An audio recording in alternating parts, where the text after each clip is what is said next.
miles from home, fighting for their lives. They had travelled halfway round the world, across unknown lands, into hostile territory.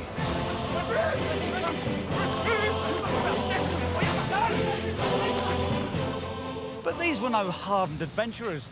They were bookish academics on one of the most important scientific expeditions ever.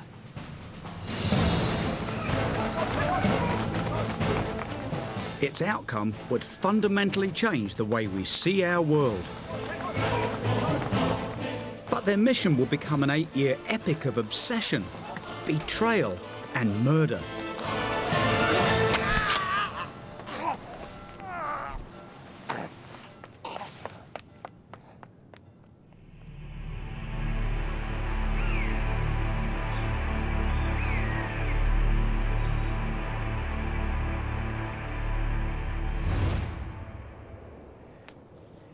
History is littered with explorers who are driven by a desire for wealth and glory. But the men on this expedition were different. They were scientists, and this was the first scientific expedition ever.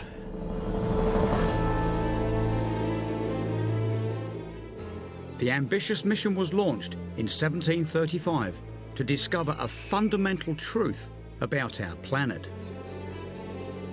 The true shape of the Earth.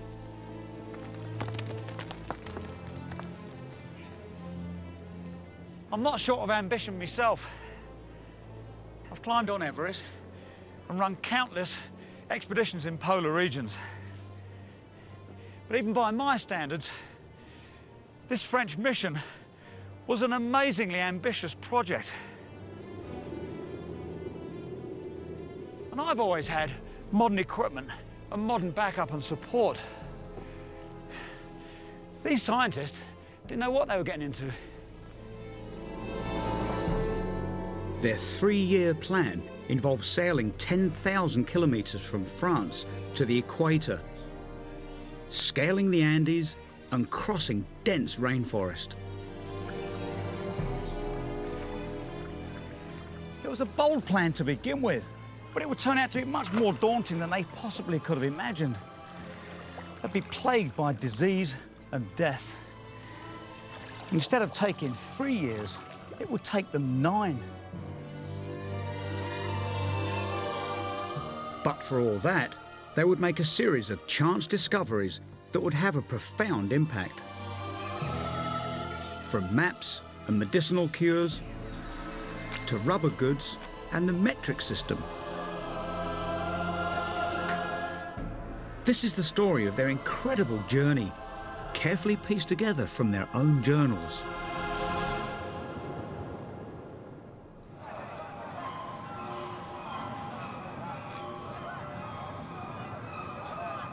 We sailed from La Rochelle in the month of May 1735, provided with passports from His Catholic Majesty Philip V for the purpose of taking measurements next to the equator. C'est très belle quand même, c'est un des meilleurs de Paris. Ah oui, bien sûr. Là, si on continue comme ça, on va être en retard. Merci bien, monsieur. A team of men loaded their ship, the Portefaix, with state-of-the-art scientific instruments. C'est lourd? Oui, c'est lourd. On a besoin de tout ça, vous êtes sûr? Voilà. And leading the expedition were some of France's greatest brains. Pierre Bouguer, aged 37, a mathematician who had been a child prodigy and was made a royal professor at just 16 years of age.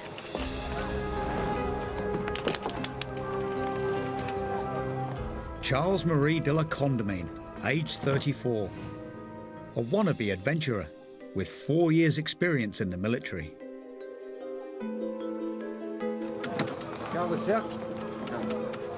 And Louis Godin, ambitious mathematician and astronomer.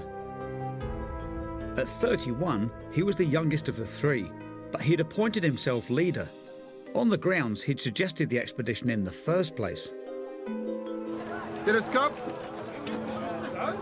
Très bien. Quel développement? Combien? 4 pour nous. With their delicate scientific instruments and elegant attire, These men were the very antithesis of rugged explorers. Vous avez une belle perruque, Monsieur Bouguer. Oui, la plaque des nuages. Ne touche pas, hein? Je pense que c'est vivant. Oui. Ça vient des meilleurs fabricateurs en Paris. Ah, bien sûr, bien sûr. Le meilleur fabricateur de Paris. Voilà, monsieur. Ah, Monsieur Soniergue. Vous êtes prêt? Oui, oui. Très bien. Monsieur, on est prêt à partir. The team had barely travelled beyond the boulevards of Paris, and now they were heading off to the other side of the world. C'est le meilleur! Alors, viens ici, petit fait!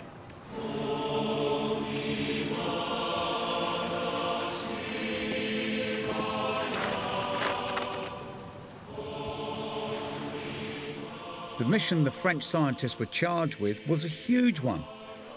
Nothing less than to measure the shape of the entire Earth.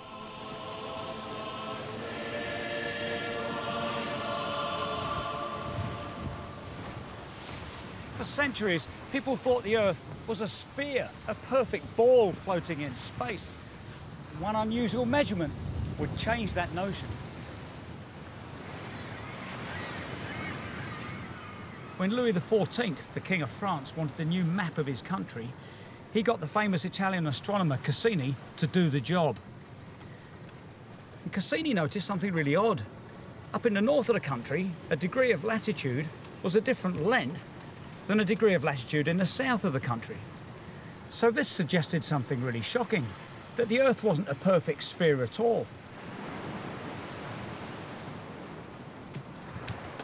So, Cassini's measurements led him to believe that the Earth was kind of egg-shaped. And suddenly everyone came up with their version of the shape of the Earth. Amongst them was Isaac Newton, whose theories of gravity suggested to him that the Earth was much flatter, kind of grapefruit-shaped.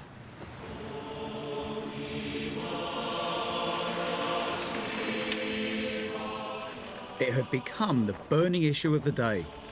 This was the age of the Enlightenment, an era which was fanatical about knowledge, and knowing the shape of our planet was critical.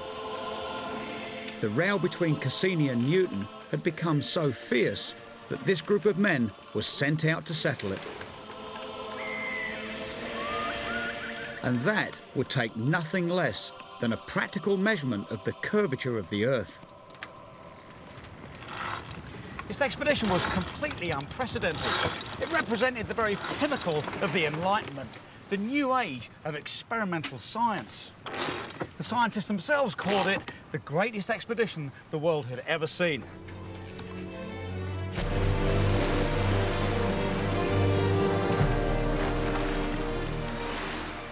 Fired by academic fervour, they headed off to the equator in Peru, now Ecuador.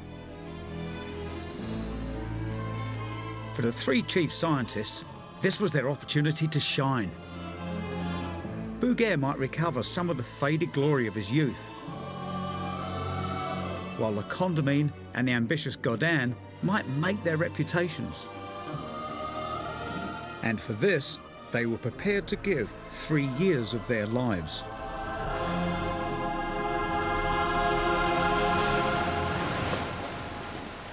But soon after setting sail, they were about to make their first big mistake.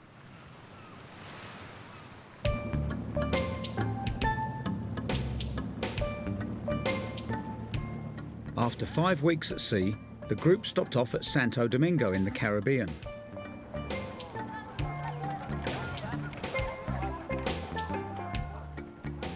This was the perfect place to test their instruments and wait for the letters of permission to be exchanged back and forth between the French diplomats and the Spanish, who ruled Peru. They had some time on their hands. Time to enjoy the relaxed surroundings. This French colony would have seemed to them a paradise, filled with exotic and beautiful people. As soon as Godin, the expedition's self-appointed leader, set foot on land, he set his heart on a local woman named Guzan.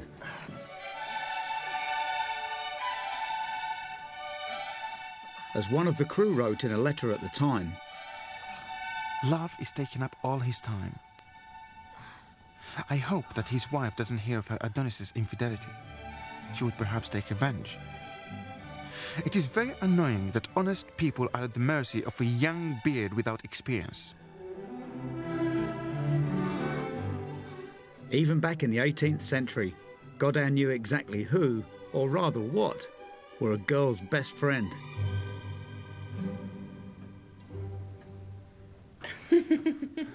But this gift was to bring nothing but trouble. Unfortunately, Godin hadn't used his own money to buy the diamond. As the leader of the group, he had total control of the expedition coffers. And it was this, the expedition's money, that Godin had squandered. He'd spent a whopping 1,000 écus, which is about £23,000 today. So this extravagance had just put the whole expedition under threat. To lose so much money at this early stage was a disaster. The remainder was barely enough to get to Peru. Failure at this stage would mean returning home to face humiliation and the end of their careers.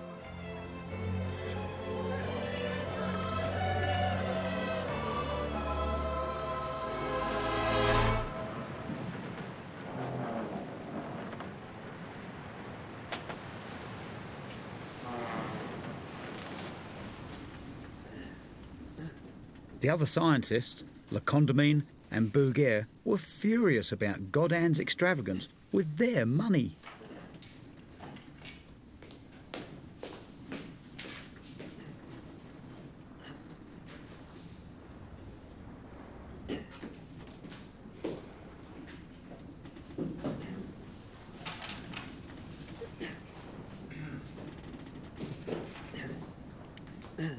Senierg, the expedition surgeon, described the escalating tension in a letter home.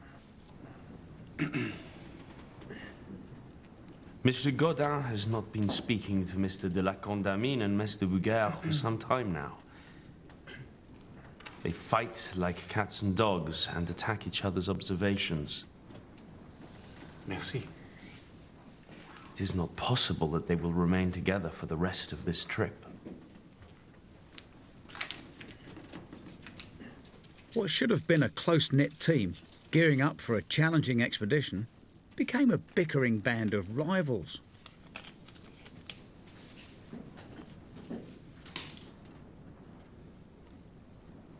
And they hadn't even reached Peru yet.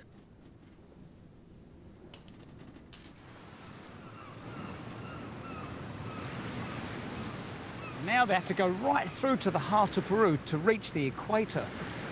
And that whole area, particularly around the Amazon, was completely uncharted, and few Europeans had been there. This was a monumental task for any group. But for men who were not only desperately short of money, but not even speaking to each other, it seemed impossible.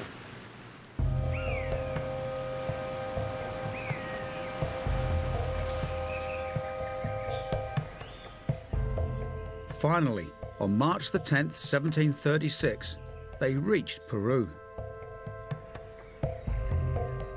But they couldn't proceed without more money, and so they headed to the area's capital, Quito, hoping they might borrow funds from the Spanish authorities there.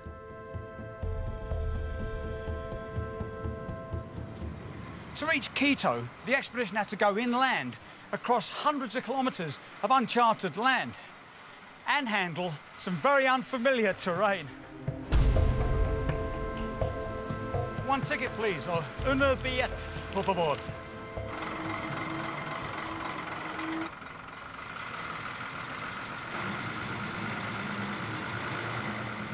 Hola.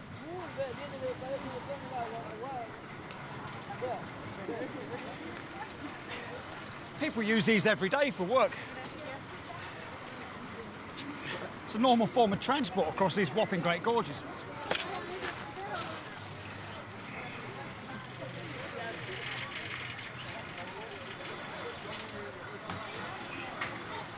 They wouldn't have seen anything like this in the comfortable boulevards of Paris. I mean, this would have been totally unfamiliar terrain for them. 250-foot deep gorges, huge waterfalls, and they actually believed, and quite rightly because they had no other knowledge, that all this unfamiliar terrain and hidden in these trees were monsters, headless monsters, one-eyed cannibals, all kinds of terrible things.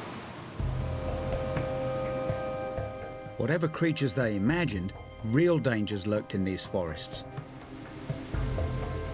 From bears and snakes to more insidious killers. Insects carrying deadly diseases. On top of these threats, now the French scientists unwittingly made their journey even more difficult.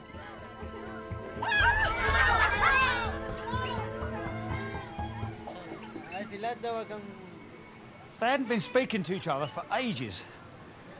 And now they decided they just had enough. And they were just going to travel separately. All the way to Quito. It seems a crazy thing to do. They're certainly breaking one of the golden rules of travel.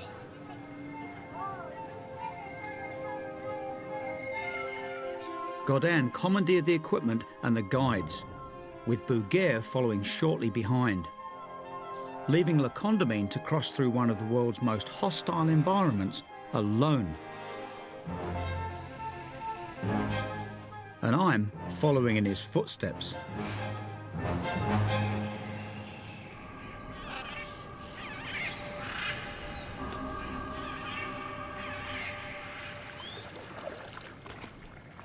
Le Condamine canoed up the coast and then up here, the Esmeraldas River, so he could get inland. And he had a real genuine interest for exploring. And this would have been a complete treasure trove for him.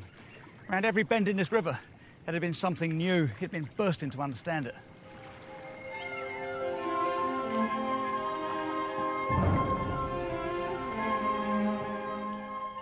It wasn't long before his curiosity led him to the first significant discovery of the expedition.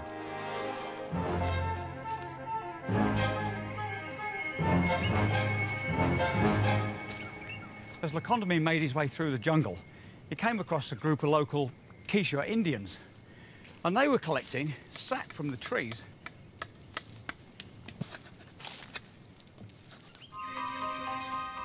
It was a strange, pliable substance, the like of which Le Condamine had never seen before. When fresh, by means of moulds, it takes any shape given to it at pleasure. It is impervious to rain, but its most remarkable property is its elasticity. Of it are made infrangible bottles, boots, and hollow balls which can be flattened at will, but which, when the pressure that flattens them is removed, assume again their pristine form.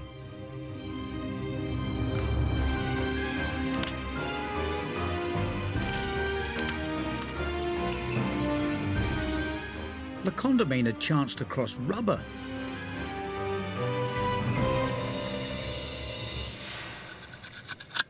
Excuse me. Montserrat Rios is an ethnobotanist, studying how the local Quichua people use rubber. Arturo. Quichua Indian. Quichua Indian, wow. Arturo Grafer is an expert rubber tapper. The way to collect the rubber is that you have to cut a V on the trunk. So the rubber's it's right up in between the bark and the tree itself. Yes. Okay. So the local people were doing this when Le Condamine came through. Yes, this is a very old practice since pre-Hispanic. And it's the same practice now to And collect the same practice now for thousands of years. Okay. Arturo, can I have a go? Dale el machete. Thanks very much. Okay, stand back.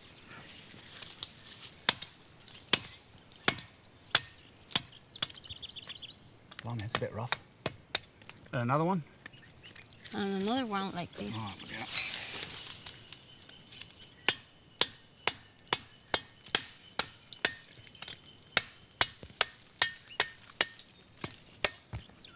Blimey, it looks a bit untidy. Well, it's not as good as yours.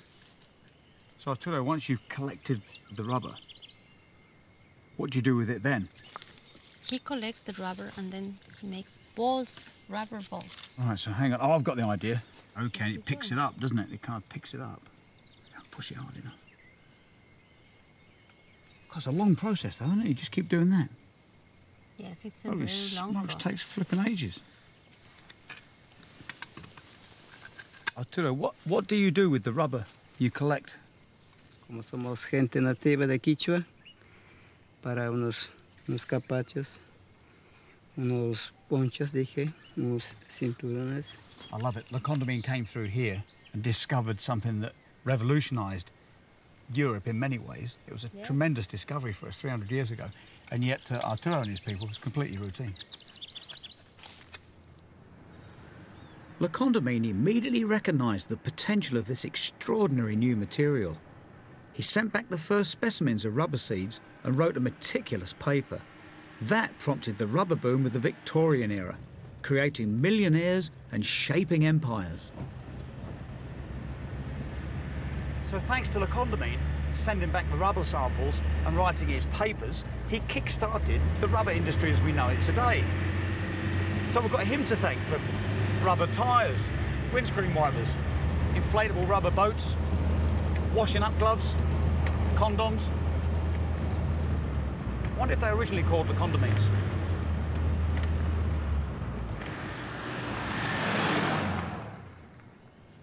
Things seem to be looking up for Le Condamine. He discovered rubber, and he was now on his way to Quito to join the rest of his expedition.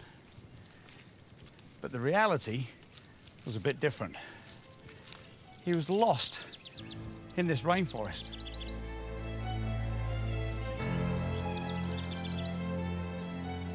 Even worse, his two guides had just taken off. So now he was alone. Except for the company of jaguars, pumas, tarantulas, and poisonous snakes.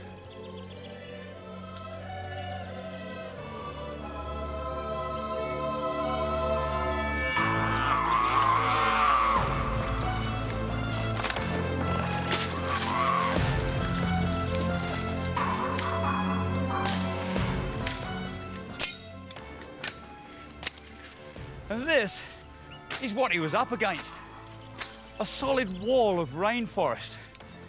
It's really hard work to get through, even with a sharp machete like my one.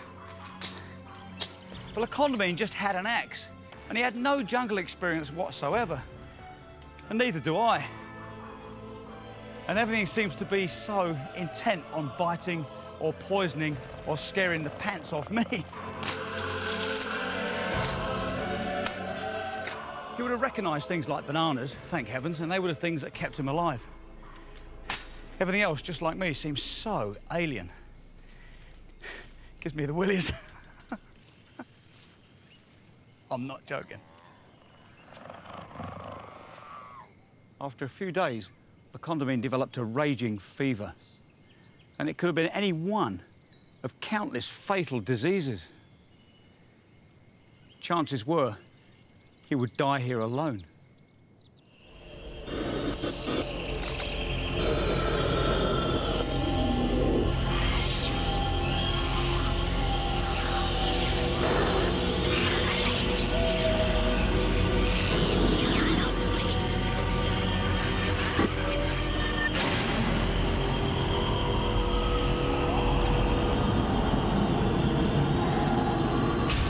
While Le Condamine was lost in the jungle, the rest of the expedition had safely arrived in the city of Quito. And with the expedition virtually penniless, Godin tried to address the money problems that he had created. He met with the local Spanish governor, Alcedo, and he'd asked him for the money the expedition so desperately needed. But Alcedo flatly refused. It was a blow. As the most powerful and wealthy man in the area, Dionisio Alcedo was their only hope. Now the French scientists were stuck. They had no choice but to wait for Le Condamine and hope that his higher social status would help them persuade Alcedo.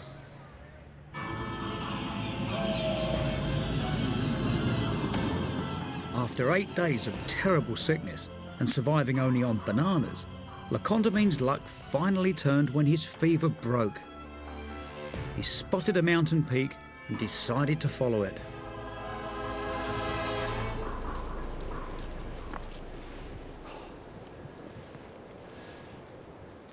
Having reached the highest point of the edge, I was seized by a sense of wonder mixed with admiration at the appearance of a large valley. The city of Quito, far off, was at the end of this beautiful view.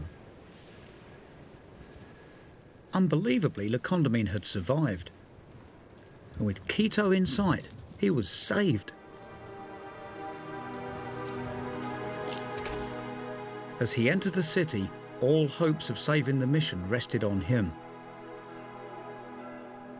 But instead of going off to see Alcedo and making the essential request for the money on which the whole expedition depended, Le Condamine hid himself away in his rooms and wouldn't come out.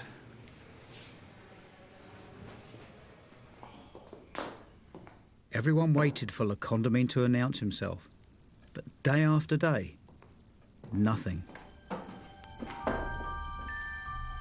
Alcedo grew increasingly incensed. Why did this foreigner not announce himself? Was he too arrogant, too superior? The whole mission, even their ability to get home, was hanging on a thread. Given that I had only taken with me my instruments, a hunting outfit and a hammock, I found myself incapable of appearing in public in any decent fashion when I arrived in Quito. And although our companions had used 70 mules to carry cargo as well as persons, it had not been possible, in my absence, to find a place for a single one of my trunks, not even for my bed.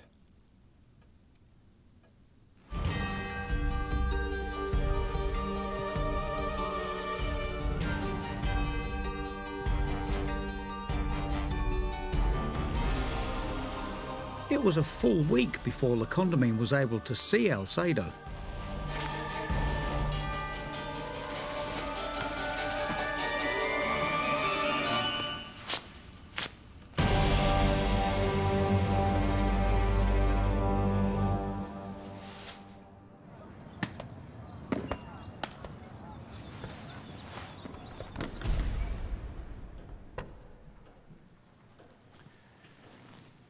In this very room, Le Condamine finally got to meet Alcedo. And Alcedo demanded to know why he hadn't been to see him before. Le Condamine answered he couldn't possibly meet a man of such stature and importance dressed in rags. Very cleverly, he turned a moment of gross insult into flattery. I completely satisfied the President on all counts. And since this first conversation, I am able to count on his family's friendship and trust. Well, up to a point. In fact, Alcedo didn't give him a single penny. He did allow Le Condamine one concession: the dubious honour of opening up a shop in Quito where he could sell his belongings. It was all a bit humiliating for Le Condamine, but he did manage to sell enough to get by for a few weeks.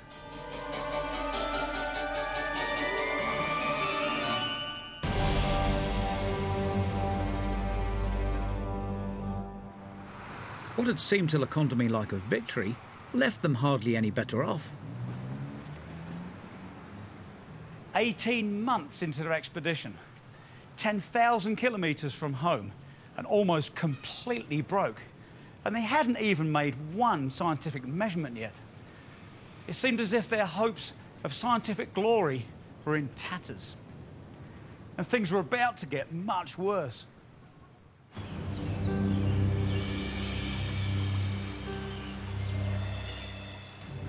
Having exhausted all options for raising money in Quito, they were forced to start their measurements with what meagre funds they had.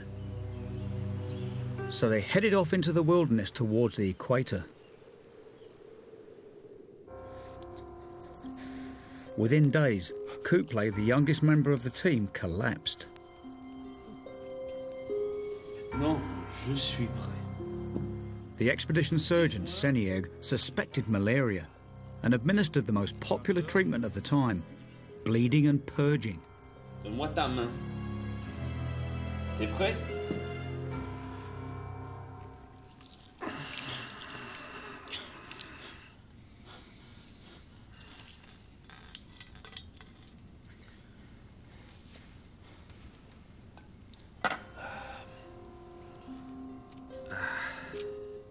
When this didn't work, the poor lad was treated to a local cure.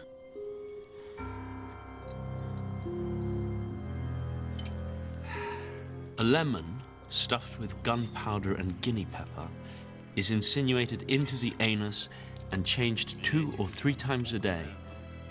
Prêt dans 2 minutes. Until the patient is judged to be out of danger. 2-3 jours.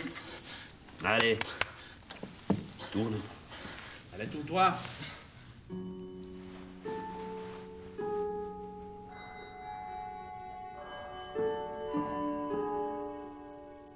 Despite, or even because of these treatments, young Couplay died 2 days later.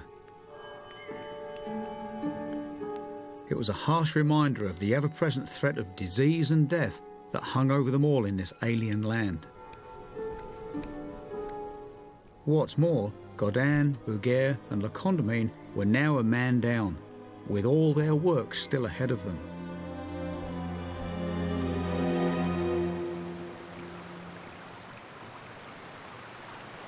The men were upset by Couplay's death, but it didn't knock them off track, partly because they were such determined men, and partly because early death was a pretty familiar occurrence in those days. Life had to go on, but before the expedition could continue, they had to sort out their desperate money problems.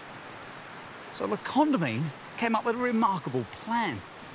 Despite his earlier problems in the rainforest, he volunteered to go across to Lima to raise some funds. And that would be a whopping distance of 2,000 kilometres.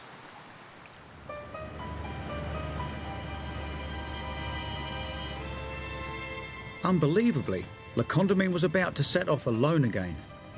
His determination was either foolhardy or incredibly brave.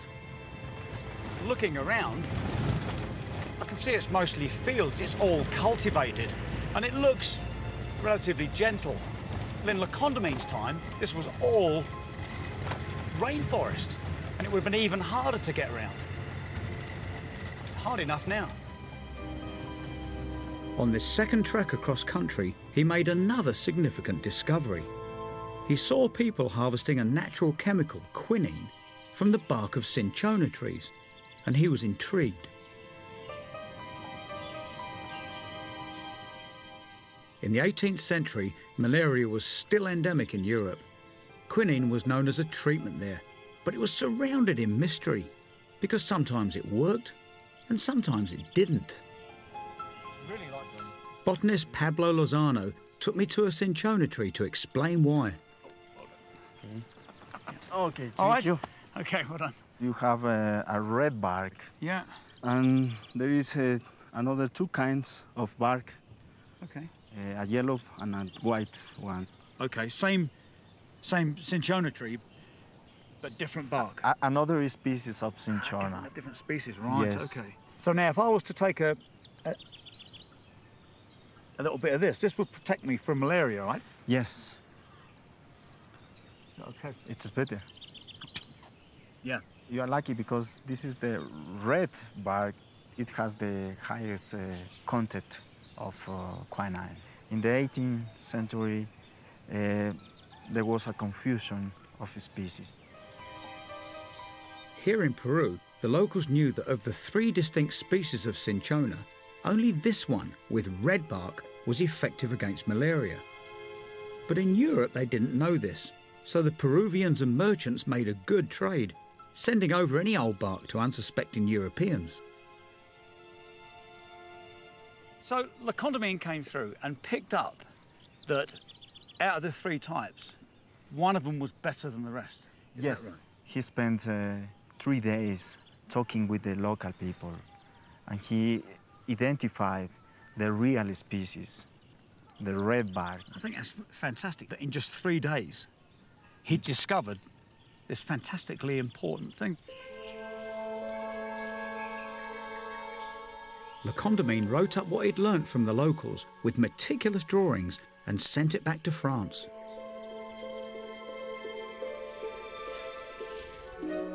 For the first time, doctors were able to use quinine reliably, and for the next 200 years, it became the only effective treatment for malaria, saving millions of lives. Had Le Condamine made his great discovery just a few weeks earlier, then young Coupelet might have been saved from dying of malaria.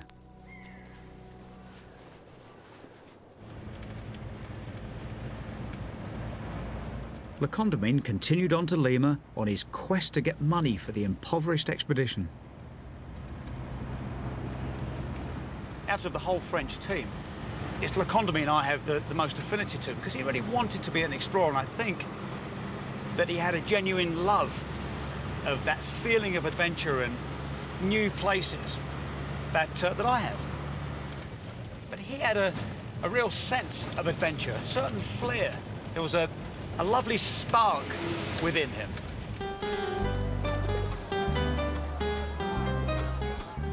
Le Condamine's daring paid off once again when he got to Lima.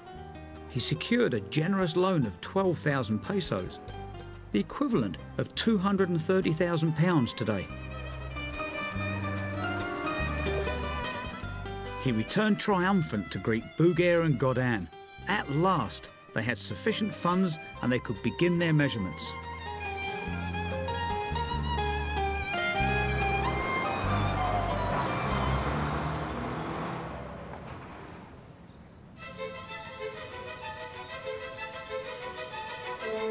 Finally, after 18 months, after illness, a death, and the loss of their funds, they had reached the equator, their destination.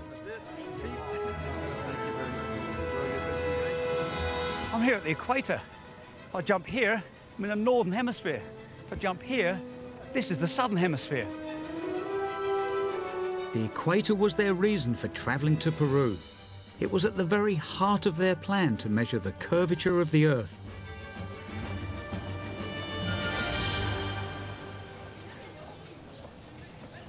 Their mission was to come here to the equator and measure the degree of latitude and compare that to a measurement that was already known north, up in France. And by looking at the difference between the two, they could determine the true shape of the Earth. It sounds simple on paper. Beautiful. But this plan would require climbing some of the world's largest mountains.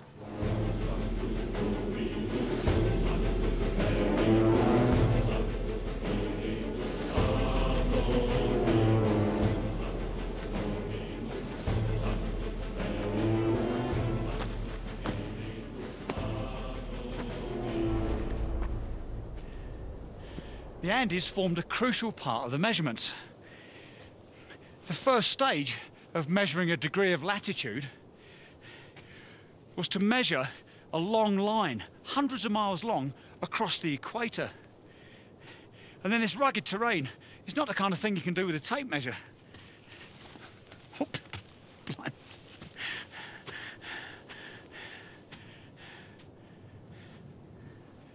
Instead, they will calculate the length of the line mathematically, using the heights of the Andes for sightings. So the plan was to use triangulation, which is straightforward trigonometry.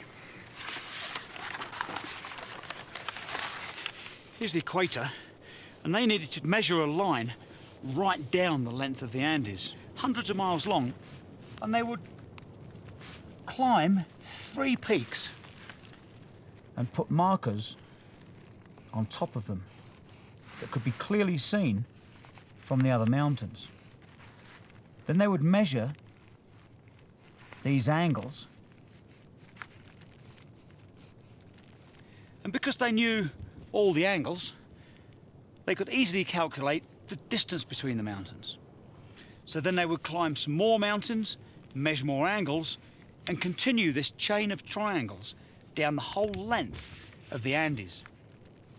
And that way they could accurately measure a line hundreds of miles long. They would then take star sightings at each end of the line to find how many degrees of latitude this long line corresponded to. And from this, they could calculate the length on the ground of a single degree of latitude to reveal the shape of the Earth.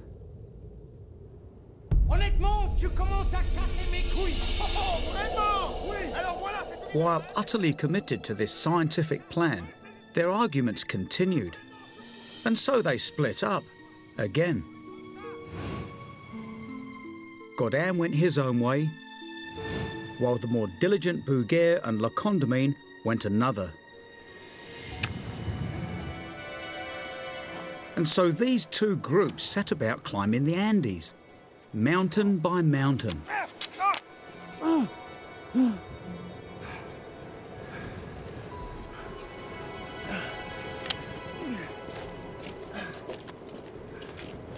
Their first ascent proved to be a really tough opener. This is Pichincha, and it's a massive high volcano. It's almost 4,800 meters high. They had no idea of the scale of this thing. They didn't know what they were letting themselves in for. Which I think is probably a good thing. Maybe if they had known, they wouldn't have come. They struggled up towards the peak, where they planned to plant a marker for their first sight line.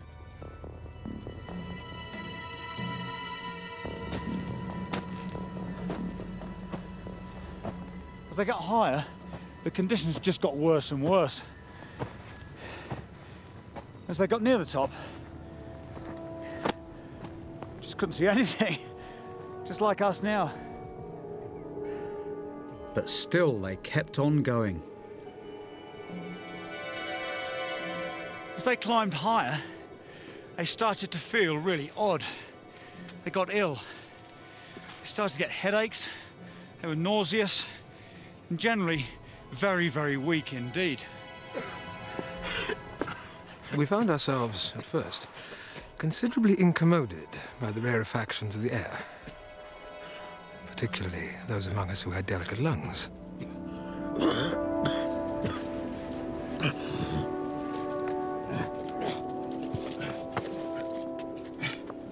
What they didn't know was that they were suffering from altitude sickness, and those effects are working on me right now.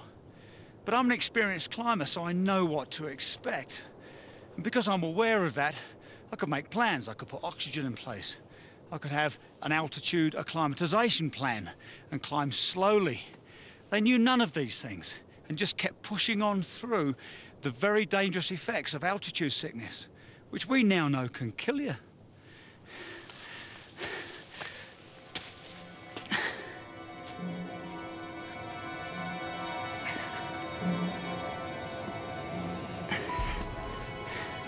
They finally made it here, to the summit. And conditions would have been pretty much like this. Cold, and no visibility at all.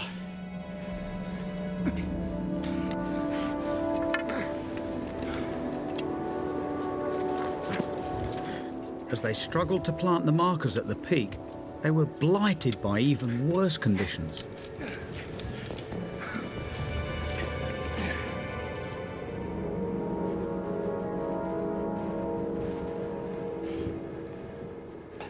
We experienced extreme cold. There, looking at each other, our clothes, eyebrows and eyelashes covered in icicles, we provided each other with a singular spectacle.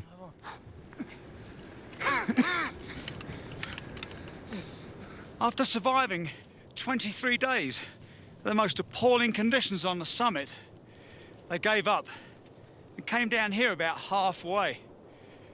It wasn't such a good position, but they could make their measurements and survive.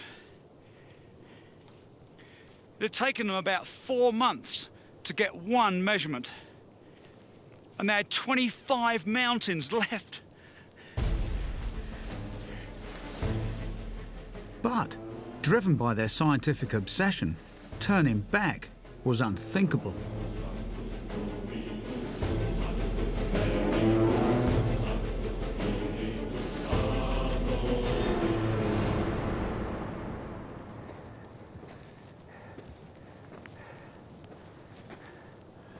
Another day, another volcano. This is Kaučuk, the world's highest active volcano. I've climbed this thing 6 times, and it's often like this. You can wait weeks for a decent weather window to get up.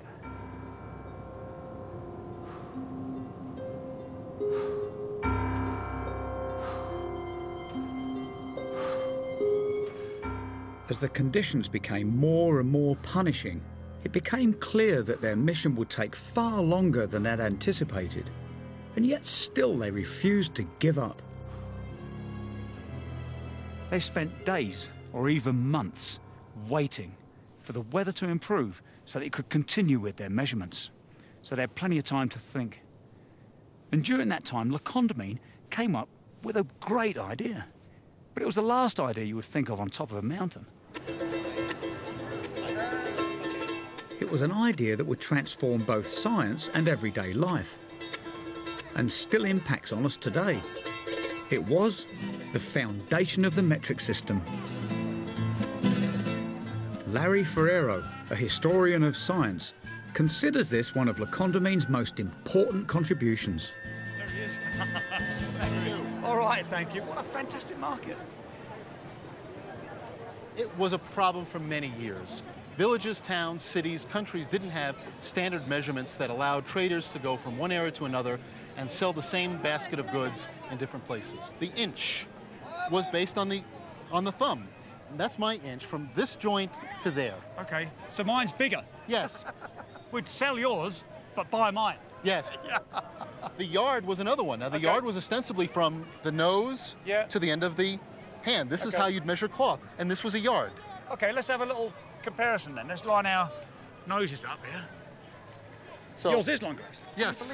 If I was buying from you, I would want to be doing the measuring, not you. Yeah. What else was there? Well, the foot. Now, the foot was based on somebody's foot, probably a king's foot. You have larger feet. I've got big feet because I'm small, but I'm very stable. Ah, okay. Le Condamine, who worked constantly with weights and measures, saw that something had to be done. What Le Condamine had come up with was an idea that went beyond just the borders of cities and countries, but spanned the entire globe. Can you take a measurement based on the globe itself and make a standard out of it and use that across the world? And he was the person who came up and fully developed an idea of a universal measurement. This revolutionary idea was the basis for the metric system. And in 1793, the metre was defined as 1/10,000,000th of the distance from the North Pole to the equator. Le Condamine developed this idea over the many, many months that the group struggled up and down the Andes, making their measurements. After 2 years in the mountains, they completed their triangulation, measuring a line hundreds of kilometres long down through the Andes. And although they'd never really pulled together as a team, as scientists they were second to none. And even though they'd learnt the hard way, they'd finally become masters of the hostile environment. With the ground measurements in place, they just had some star sights left to do. So it seemed the end was in sight. But with this group, nothing was easy.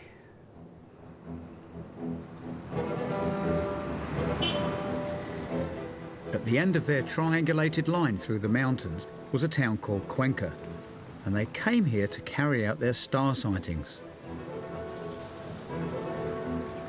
And it was here that fate took a remarkable turn. I can barely believe what happened next.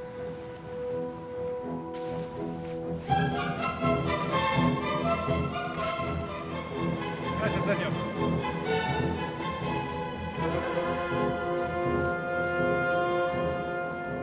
The group were invited to a bullfight, which after years in the mountains was a welcome spot of recreation.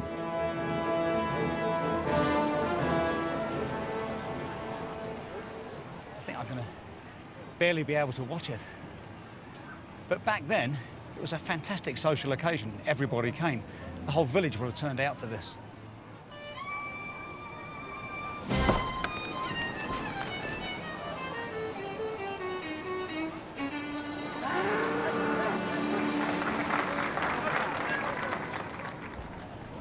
Godin, Le Condamine and Berger take their seats up here. And as they look down, they can hardly believe their eyes. I mean, they just do a double take, because here's Senieg, the expedition surgeon, and on his arm, he's got Manuela, a beautiful local girl, and he makes a big fuss of bringing her in.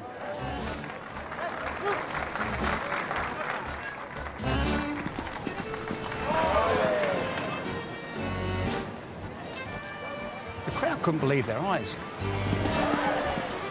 And they were angry because here's a French guy with a local girl who they knew was previously engaged to a local guy. So not only were they angry at Senieg, but the whole French expedition. Immediately, Senieg just plays to the crowd. And these three up here could just feel the crowd getting angry.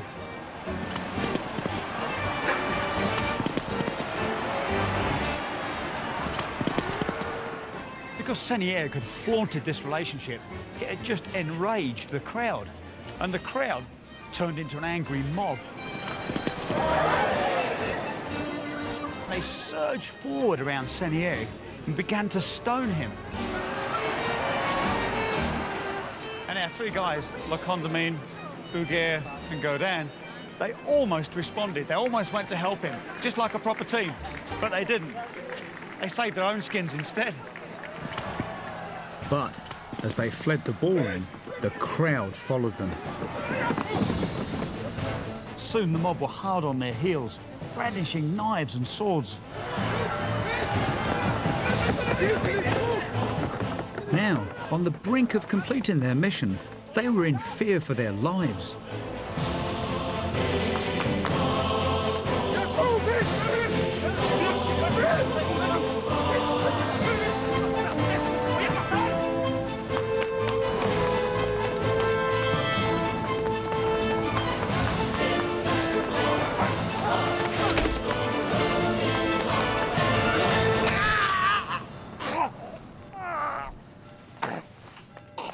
As Berger lay bleeding, it looked as if the expedition was over.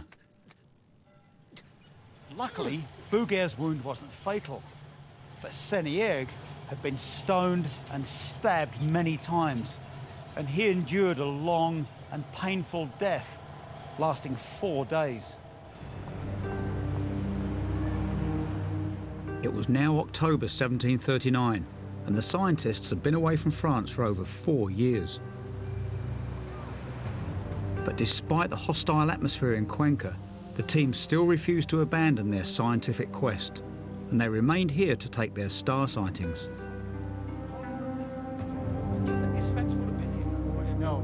Larry Ferrero took me to the very church where they did this final stage of their measurements. So why would they have come here to this church? Well, they use this church as an observatory for some of their sightings. I mean, if I was going to make star sightings, I would be outside using my sextant. And the sextant is what we would use today, but it really wasn't perfected at that time. Instead, they used an instrument known as a zenith sector, which resembled this drain pipe that I happen to have here. Okay, now, let me show you how it works. Have a lie down. All right. Okay. Tell me what you see. Well, a small patch of ceiling, but I presume that they'd be seeing a small patch of the sky. And that's exactly what they would be looking for, a small patch of sky vertically above them. They would wait for a particular star to cross through that patch and determine when it was right above them. That way they could discover their latitude. Now the next step was probably the hardest. They had to do this at each end of the baseline. Berger went north and Le Condamine stayed here in the south. Each one had to make the same set of observations on the same star on the same night to get the arc of latitude that they required. This would tell them how many degrees of latitude their line down through the Andes corresponded to. And from that, they could calculate the length of a single degree of latitude.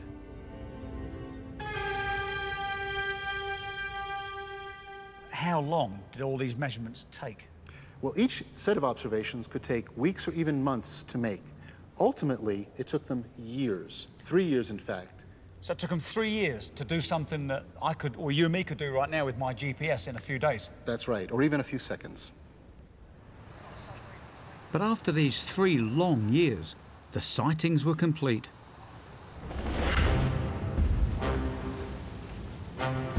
C'est très belle quand même.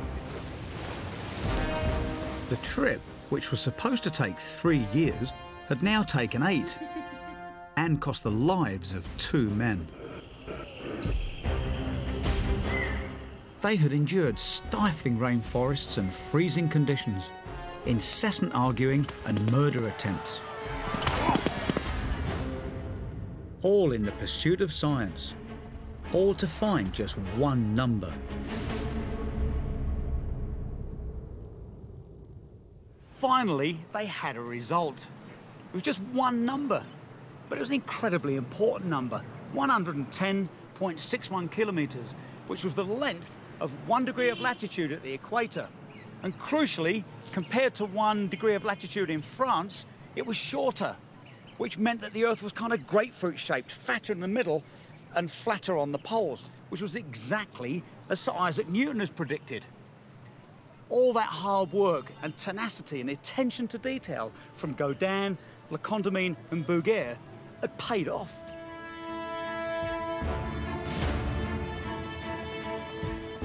The result was a revelation that would change navigation and map-making forever. But perhaps their greatest legacy was from the chance discoveries they made along the way.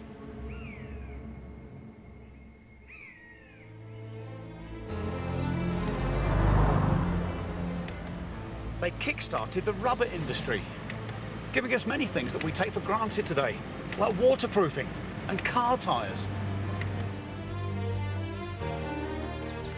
They gave us quinine, the chemical that has saved millions of people from malaria. And they gave us the basis of the standardised metric system. What is a metre? What does a kilo of apples weigh? What's more, they provided support for the theories of Isaac Newton, whose work would change the course of science entirely. But most of all, this seemingly shambolic group of men had revealed one of the most fundamental of all things, the true shape of our planet.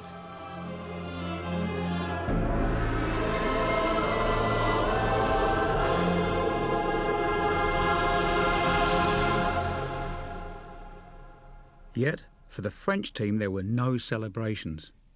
At the end of their epic mission, there was only enough money left to send one of them home. Bonne chance. À Paris. Oui. Bouguer jumped at the chance to return to a hero's welcome.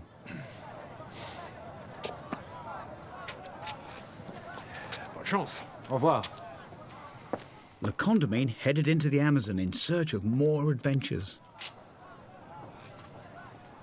while Godin, bitter and isolated, never returned to Europe.